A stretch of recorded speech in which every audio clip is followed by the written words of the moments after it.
साथियों नमस्कार। साथियों, आपने सुना होगा कि कांग्रेस तरह तरह के वादे करते आई है। इस बार भी जब लोकसभा के चुनाव हुए थे तो कांग्रेस ने बड़े बड़े वादे किए थे।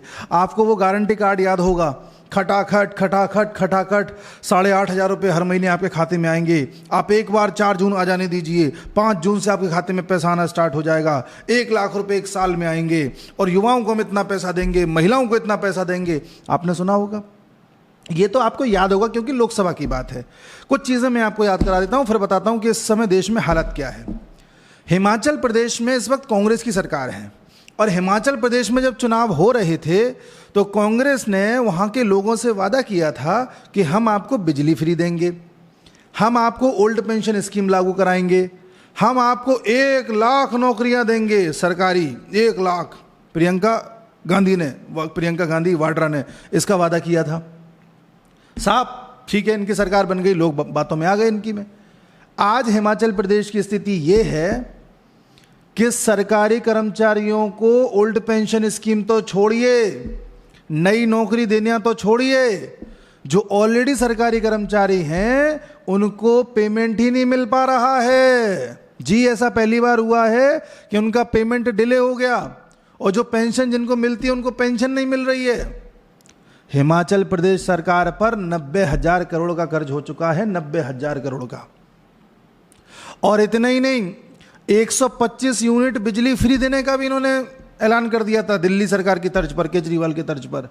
तो इसलिए आज वो इतने घाटे में चला गया है हिमाचल प्रदेश की सरकार कि उन लोगों को ये खुद कहना पड़ रहा है कि भैया 1 लाख नौकरी की आप बात कर रहे हो, हम लोग 1 लाख नौकरी कहाँ से दे देंगे? इतनी तो हमारे यहाँ सीट्स ही नहीं है, इतनी तो यहाँ पर पोस्ट ही खाली नहीं है। अच्छा जी, अच्छा, कई बार ताव में आके भी बयान दे रहे हैं कि अरे कर्जा तो हम यूं चुका दें, यूं। वो तो हम हिमाचल प्रदेश के पेड़ों को काटना नहीं चाह रहे, वरना पेड़ों को साफ करके, वनों को साफ करके यहाँ इतना डेवलपमेंट कर देंगे, कर्जा तो हमारा यूं चुक जाएगा।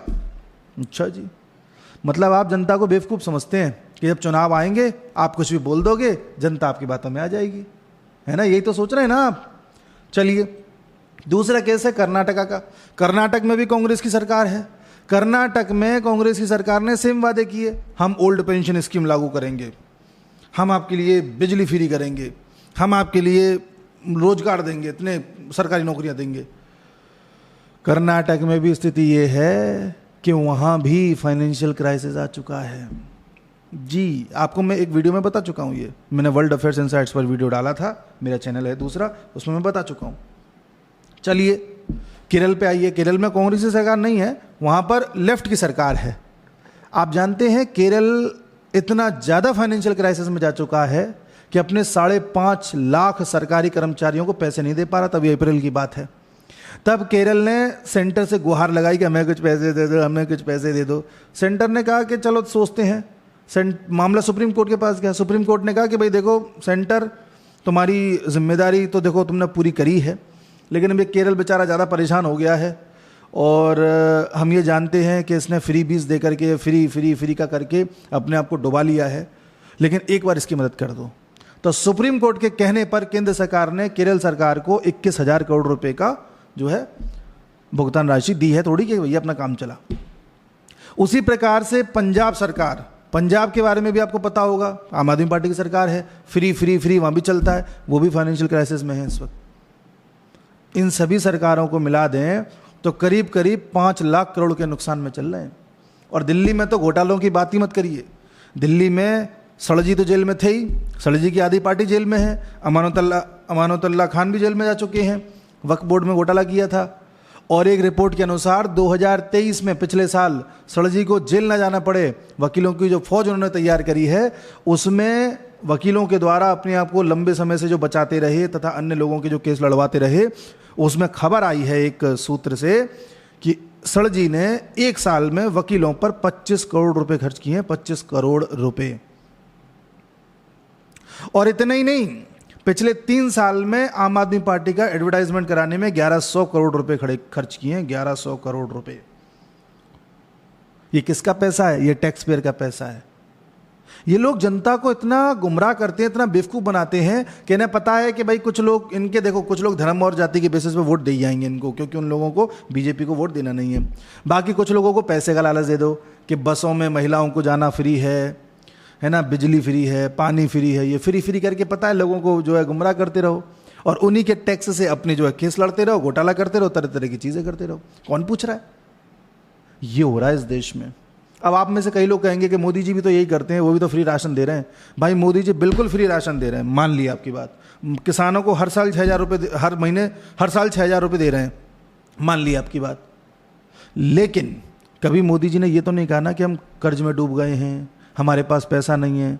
उल्टा नितिन गडकरी तो ये कहते हैं कि मेरे पास तो इतना पैसा है कि 4 लाख करोड़ रुपए पड़े हैं, जितनी सड़कें बनवानी है बनवा लो मेरे से। भाई सरकार अपनी व्यवस्था खुद करती है।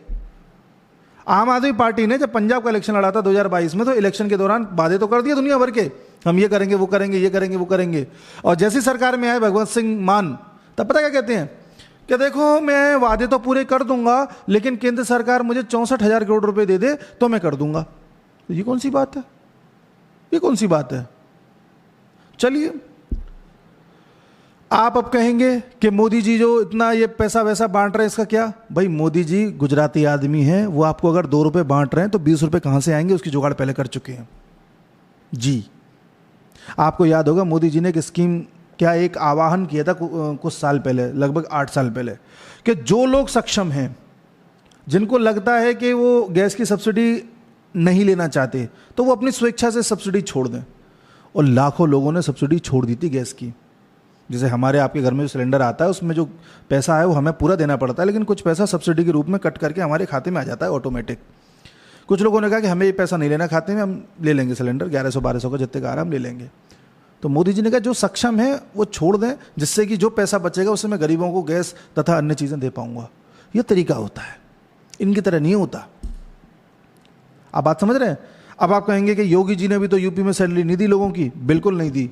योगी जी ने यूपी में 29% कर्मचारियों की सैलरी इसलिए नहीं दी है क्योंकि पैसे की कमी नहीं है, ऐसा नहीं है, पैसे की बिल्कुल कमी नहीं है। वो इसलिए नहीं दी क्योंकि योगी जी ने बोला था कि जितने भी सरकारी कर्मचारी हैं उनको अपनी चल और अचल संपत्ति का ब्यौरा देना होगा, ताकि ये पता चले ना कि कौन भ्रष्टाचारी है कौन नहीं है। तो उन्होंने बोला कि आपकी जो चल या अचल दोनों ही संपत्ति हैं उसका ब्यौरा हमें दीजिए। कईयों ने नहीं दिया, जिनका नहीं दिया उनकी अटकी हुई है। उनको 2 अक्टूबर तक का टाइम दिया है, 2 अक्टूबर तक आप दीजिए तो पैसा आएगा, नहीं तो नहीं आएगा।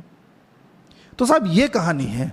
अब बीइंग अ जागरूक नागरिक, हम सब लोगों को यह तय करना चाहिए कि इस देश को लूट कौन रहा है, कौन चोर है, किस तरह से देश को फ्री बीज के नाम पर डुबोया जा रहा है। इस पर हमें विचार करने की आवश्यकता है। इन लोगों ने तो बेड़ा गर्क कर ही दिया है, मगर हम तो अलर्ट होकर देख सकते हैं ना दूर से कि कौन क्या कर रहा है। हम ये नहीं कह रहे कि मोदी जी अच्छे हैं, योगी जी अच्छे हैं, फलाना बुरे हैं, फलाना बुरे ना।